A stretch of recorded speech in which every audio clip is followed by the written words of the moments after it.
ఒక పక్క పాలసీలు తీసుకొస్తూనే ఇంకొక పక్క నేను తీసుకొచ్చింది P4 పాలసీ తీసుకొచ్చాను.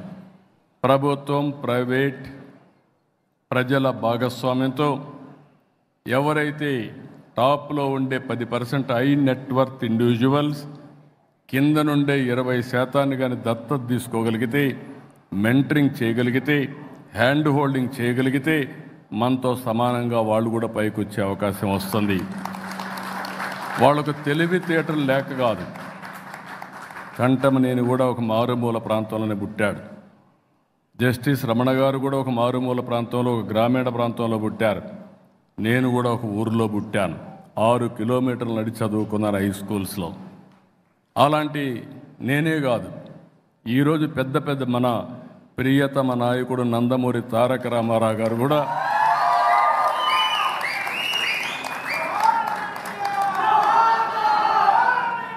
ఆయన చరిత్ర మనం చూస్తే ఒక మామూలు కుటుంబంలో పుట్టి అచంచలమైన ఆత్మవిశ్వాసంతో అనునిత్యం పనిచేశారు. ఆయన ఎదుగుదల కూడా చాలామంది సహకరించారు. ఈరోజు చరిత్ర ఒక్కసారి తిరిగేసుకుంటే మళ్ళీ ఎన్టీ రామారావు గారిని లేకపోతే ఆయనతో పోల్చుకోవాలంటే మళ్ళీ ఎన్టీ రామారావు గారే తిరిగి పుట్టాలి తప్ప వేరే వాళ్ళకు సాధ్యం కాదు. అలాంటి మనం చూసినప్పుడు అందరిలో శక్తి సామర్థ్యాలు ఉన్నాయి. కానీ అలాంటి వ్యక్తులకు చేయూతనివ్వాల్సిన బాధ్యత మనందరిపైన ఉంది. నాకు ఏమాత్రం అనుమానం లేదు, Bharatadesam is a great country, great nation. ఇండియన్స్తో పోటీ పడే మనుషులు ప్రపంచంలో ఎక్కడా లేరు. ఈ విషయం కూడా మీరు గుర్తుపెట్టుకోండి. దీనికి 2-3 కారణాలు. ఒకటి, 1991లో ఆర్థిక సంస్కరణలు, పోటీ ప్రపంచం ప్రారంభమైంది. 95లో నేను ఇవన్నీ స్టార్ట్ చేశాను. రెండోది, టెక్నాలజీ వచ్చింది. ఇంటర్నెట్ రెవల్యూషన్ ఎర్లీ 90స్లో వచ్చింది. అక్కడి నుంచి మీరు చూస్తే ఫస్ట్ మూవర్ అడ్వాంటేజ్ ఇండియన్స్ తీసుకున్నారు, అందులో తెలుగు వాళ్ళు అడ్వాంటేజ్ తీసుకున్నారు. మూడోది, మనం ఊహించింది డెమోగ్రఫిక్ డివిడెండ్. ప్రపంచంలో యంగ్స్టర్స్ ఉండే ఏకైక దేశం భారతదేశం. ఈరోజు భారతదేశం ప్రపంచం మొత్తం సేవలు అందించగలుగుతుందంటే దానికి కారణం యువత. ఇక్కడ కూడా మీరు చూస్తున్నారు, ఈ ఈలలు కేకలు వస్తున్నాయంటే మా యూతే కేకలేస్తున్నారు, ఈలలు వేస్తున్నారు, ఎనర్జీ సృష్టిస్తున్నారు. ఇవన్నీ పాసిబిలిటీస్ వస్తున్నాయంటే భవిష్యత్తులో కూడా ఈ యువత అద్భుతాలను సృష్టించబోతుంది. నాకు ఏమాత్రం అనుమానం లేదు, మీ అందరికీ చెప్తున్నా, స్కై ఈజ్ ది లిమిట్. ఒకప్పుడు పనికి పోతేనే పని, ఈరోజు మీరు పనికి పోతే కాదు, మీకు ఎప్పుడు సమయం దొరికితే అప్పుడు పనిచేసే అవకాశం వచ్చింది. ఇప్పుడు ఫ్లెక్సిబుల్ వర్కింగ్ వచ్చేసింది. ఒకప్పుడు ఆఫీసుకు పోతేనే జీతం, ఇప్పుడు ఆఫీసుకు పోవక్కర్లా, ఇంట్లో కూర్చొని వర్క్ ఫ్రమ్ హోమ్ పని చేసుకుంటే ఇప్పుడు డబ్బులు వచ్చే పరిస్థితి వచ్చింది.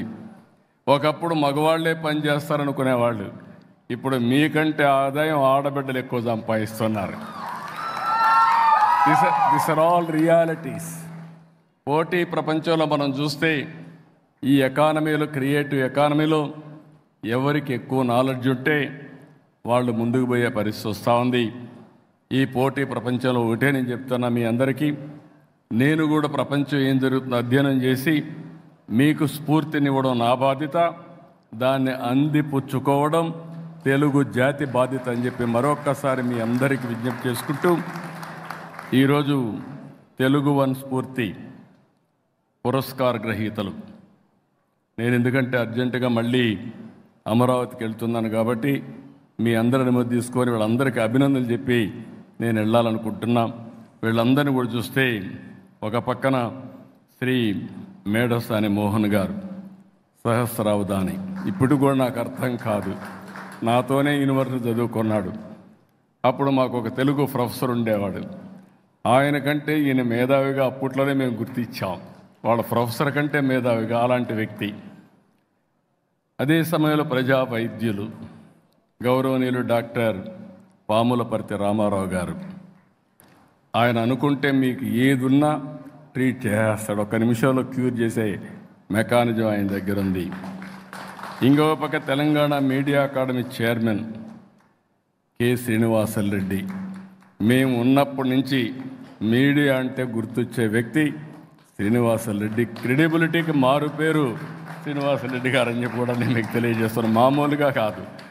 నేను 9 ఏళ్ళు సీఎంగా ఉన్నప్పుడు చూశాను. అప్పుడు ఎట్టున్నాడు, ఇప్పుడు అట్నే ఉన్నాడు, భవిష్యత్తులో అట్నే ఉంటాడు.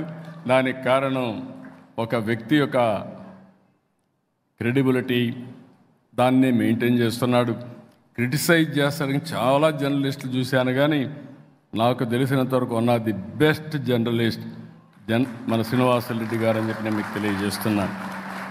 ఇకపోతే ప్రముఖ గేయ రచయిత, ఆస్కార్ అవార్డు గ్రహీత చంద్రబోస్ గారు, గర్వపడుతున్నాను. ఇంకా రాబోయే రోజులు చంద్రబోస్ గారిని చూసిన తర్వాత, మన వాళ్ళందరినీ చూసిన తర్వాత ఆస్కార్ అవార్డులు తెలుగు వాళ్ళు లేకుండా ఉండవు. ఆ రోజు వస్తుందని చెప్పి కూడా ఈ క్రియేటివ్ ఎకానమీలో మీ అందరికీ విజ్ఞప్తి చేస్తున్నా. ఇంకొక పక్కన విశ్రాంత IRS ఉన్నతాధికారి నరసింహప్ప, ఆయన కూడా మా సీనియర్ ఎకనామిక్స్ డిపార్ట్మెంట్లో ఆయన కూడా రావడం చాలా గర్వకారణం. ఇంకొక పక్కన retired IAS officer PV Ramesh. ఎప్పుడు కూడా రమేష్ క్రియేటివ్గా ఉంటాడు, కొత్త కొత్త విషయాలను ఆలోచిస్తూ ఉంటాడు. అలాంటి వ్యక్తిని ఎంపిక చేయడం చాలా సంతోషం. వ్యవసాయ నిపుణులుగా ముళ్ళగూరు అనంతరాయుడు గారు. ఇప్పుడు వ్యవసాయం కూడా మోడర్నైజేషన్ వచ్చేసింది, అగ్రిటెక్ పెద్ద ఎత్తున అభివృద్ధి అవకాశం ఉంది. వారిని నీలోఫర్ కేఫ్ వ్యవస్థాపకులు అనుముల బాబురావు గారిని, ఇంకొక పక్కన CSB IAS అకాడమీ వ్యవస్థాపకురాలు, వారిని ఎప్పుడు చూస్తున్న బాలలత గారు. వారు ఇప్పుడు కూడా ఎంత ఎఫెక్టివ్గా ఉంటారంటే, మా శౌర్య గారి కూతురు శౌర్య గారు కూడా one of the best journalist, very simple man. ఆ అమ్మాయిని చూసినప్పుడు నాకు గర్వకారణం. ఏమాత్రం అధైర్యపడకుండా IAS కోచింగ్ ఇచ్చే పరిస్థితి, అకాడమీ పెట్టి కొన్ని వందల మంది IAS ఆఫీసర్లు తయారు చేయాలని సంకల్పంతో ముందుకు పోతున్నారు. వారిని కూడా మనస్ఫూర్తిగా అభినందిస్తూ, ఇకపోతే స్వర్ణ భారత్ ట్రస్ట్ దీపా వెంకట్ గారు, వెంకయ్య నాయుడు గారి కుమార్తె. బట్ రాబోయే రోజుల్లో వెంకయ్య నాయుడు కుమార్తెగా కాకుండా దీపా వెంకట గారి తండ్రిగా వెంకయ్య నాయుడు గుర్తించుకునే విధంగా సర్వీస్ చేసి ప్రజల గుండెల్లో ఉంటారని చెప్పి కూడా నేను మీకు తెలియజేస్తున్నా. ఇలాంటి మంచి వ్యక్తులకి అవార్డ్స్ ఇవ్వడం, ఇలాంటి సమయంలో నేను లేకపోవడం కొంచెం బాధేసిన, మళ్ళీ వెళ్ళాలి కాబట్టి మీ పర్మిషన్ తీసుకుంటున్నా. ఎప్పటికప్పుడు మనం మాట్లాడుకుందాం. గుర్తుపెట్టుకోండి, మళ్ళీ క్రియేటివ్ ఎకానమీలో నెంబర్ 1గా తెలుగు జాతి ఉండాల్సిన బాధ్యత ఉంది. భవిష్యత్తు క్రియేటివ్ ఎకానమీ అని చెప్పి నేను మీకు తెలియజేస్తూ, దానికి స్ఫూర్తిని ఇస్తున్నటువంటి మన కంఠమనేని మళ్ళీ ఒకసారి తెలుగు 1 ఇక్కడ పనిచేసి ఆయన ఒక మాట అన్నాడు, చాలా సంతోషం. రిటైర్ అయిన వాళ్ళకి అందరికీ మళ్ళా ఉద్యోగాలు ఇచ్చాడు. ఎందుకంటున్నానంటే, రిటైర్ అయితే ఆటోమేటిక్గా మీరు రిటైర్ అనే మాట మీ మనసులో వస్తే మీరు ముసలాళ్ళు అయిపోతారు. కానీ మీరు బతికున్నంత వరకు పనిచేయాలని తపనుంటే మీ మైండ్ అండ్ బాడీ పర్ఫెక్ట్గా ఉంటుంది. ఇంకొకసారి రిటైర్మెంట్ అనేది నోషన్, నా ఉద్దేశం.